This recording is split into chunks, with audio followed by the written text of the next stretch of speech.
At Winnerhead, we're always looking at ways to bring you closer to the excitement and enhance your engagement. Now, we're going to take it to the next level. We're going to buy a racehorse, and it's all for our Winnerhead members. That's right, while the horse will be legally owned by Winnerhead, it's a chance for you guys to be a full part of the journey of racehorse ownership.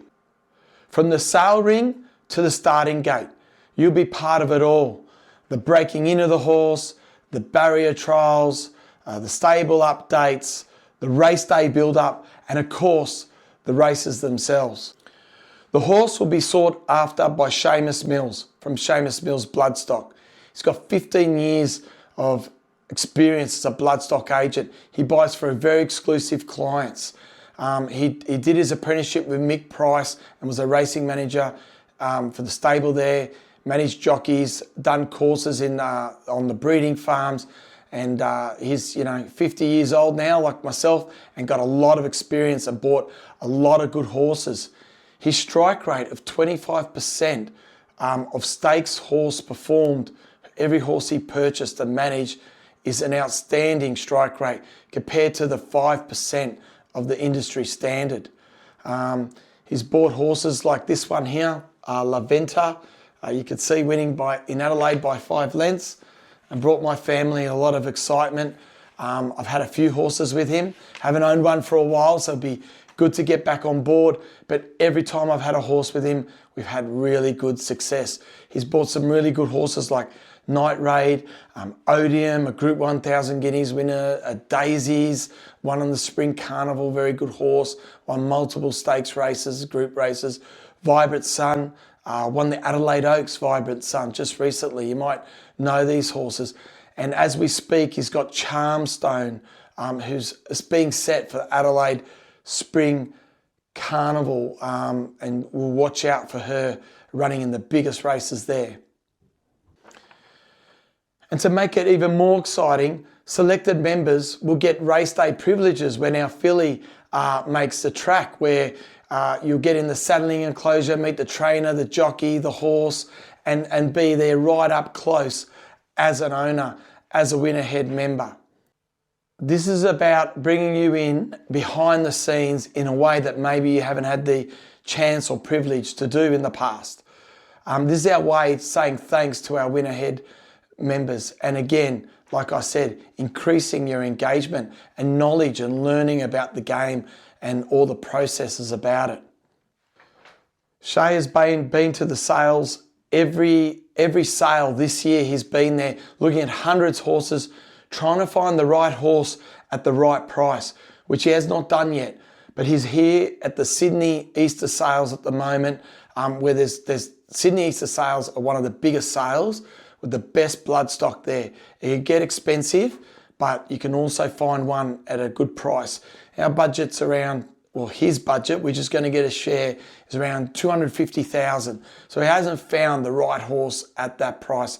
He buys some $1 million fillies for some exclusive clients, but for $250,000, he's still looking for every credential that he looks in the $1 million lot. So that's why it's a lot harder to find. But we're confident he's going to find one in the next few days at the Sydney sales.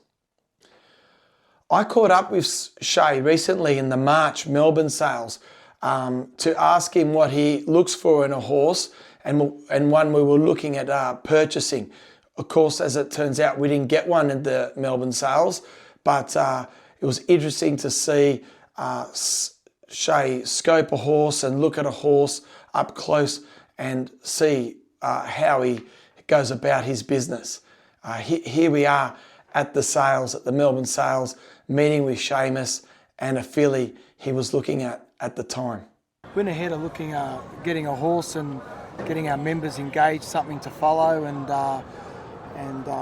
get engaged and follow, maybe get owners privileges for a day or whatever. We've watched you from afar, and your success is you don't have to look too far. Already yesterday with Pivot City, so we're here at the sales and we're hoping to get in with you and a bit of a share. So wondering what you look at and when you're expecting them, and how you pick a good one. Sure.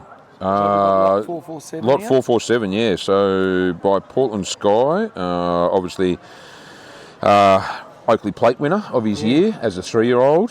These are his oldest just yearlings, so we don't know much about him as first season size. So we don't know too much about them on the racetrack yet. Yeah. But we've got a little bit of a lead in, I suppose, with the mare being stakes placed herself and having already produced a stakes placed horse. So those are some big positive. If the mare's already produced, that's a big thing for me. You know, if you got proven mare and unproven stallion, you're halfway there. If you got proven both, you're all the way there. But I generally don't like to have unproven of both. So unproven mare and unproven stallion, I think can be a bit tricky. Yeah. So we've got one box ticked at least here. Would she ever walk, Megan? I suppose all stallions are well bred, or they wouldn't be. All stallions are well bred, or so they wouldn't, and reasonably well performed. You know, you don't get a place at stud unless you're sort of well bred and well performed. But I think this filly is a really good example of very typical of what the stallion's been getting.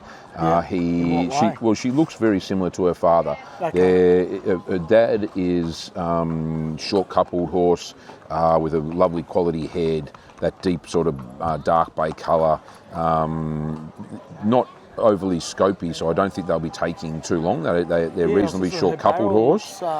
Sort of short, but big girth. She's big girth, but short that way. And they're reasonably. They don't have a heap of leg under them in comparison to the deep fields. So I think they'll be relatively early horses, the ones I've seen. Mum, one is a 2-year-old, so I think there's certainly every chance this filly would be up and going pretty early. One more walk, please, Meg.